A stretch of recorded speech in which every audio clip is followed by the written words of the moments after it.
আমরা আবার না আমরা রাস্তা অবরোধ করবো, একদম গাড়ি ঘোড়া যাতে একদম না চলতে পারে। এর আমরা উত্তর নিয়েই ছাড়বো, কেন আসবে না উত্তর।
আরজিকরের যে তিলোত্তমার পড়ুয়া ডাক্তারকে নৃশংসভাবে হত্যা করে খুন করা হয়েছিল, পলসন্ডা নাগরিক সমাজ, নাগরিক মঞ্চ এবং নবগ্রাম ব্লক যাদব সভার পক্ষ থেকে একটা প্রতিবাদ ধিক্কার মিছিল হলো, পলসন্ডা পরিক্রমা করলো।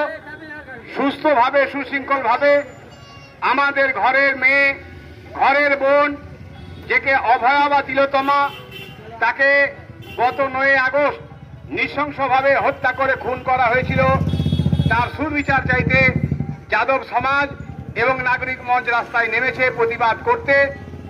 এই প্রতিবাদ মঞ্চে যারা যারা আজকে এসে উপস্থিত হয়েছে, নিমাইদা আছেন, আমাদের প্রত্যেকেই যারা, সত্যপ্রকাশ দা আছে, আশু আছে, সুজয় ঘোষ সহ প্রত্যেকে, আমাদের যারা সুবোধ দা সহ, আমি প্রত্যেকের নাম বলতে পারছি না, সবাই এখানে আছেন।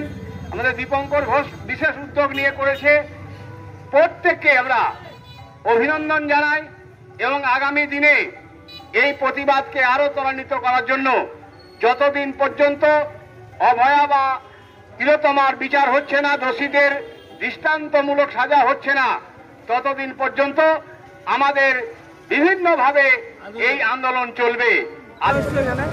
আমরা আজ এসেছি এখানে, সবাই জমায়েত হয়েছি যে আরজিকর কলেজে যে ঘটনাটি ঘটেছে সেই ঘটনাটির প্রতিবাদে। আজ আমরা সকলে নেমেছি, আমরা নেমেছি, আমাদের বাড়ির লোক নেমেছে, সকলে আজকে রাস্তায় নেমেছে। এই বিচার আমরা চাই, যারা এরকম করেছে তাদের ফাঁসি চাইছি। একদম কেউকে যাতে বাদ না দেওয়া হয়, সবাইকে একদম ধরে ফাঁসি দেওয়া হোক, আর কিছু না।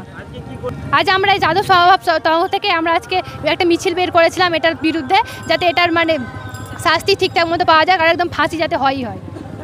আমরা আবার না আমরা রাস্তা অবরোধ করবো, একদম গাড়ি ঘোড়া যাতে একদম না চলতে পারে। আমরা উত্তর নিয়েই ছাড়বো, কেন আসবে না উত্তর। একটা মেয়ের এরকম ভাবে করেছে, কেন করবে? ওদের এত সাহস আসে কোথা থেকে? এমন কিছু করবো এরপরে যদি না হয়েছে, যাতে একদম 100 বার ভাবে যে এরকম দুর্ঘটনা করার আগে। আমার নাম শ্রেয়া ঘোষ, আমি এবার ফার্স্ট ইয়ার।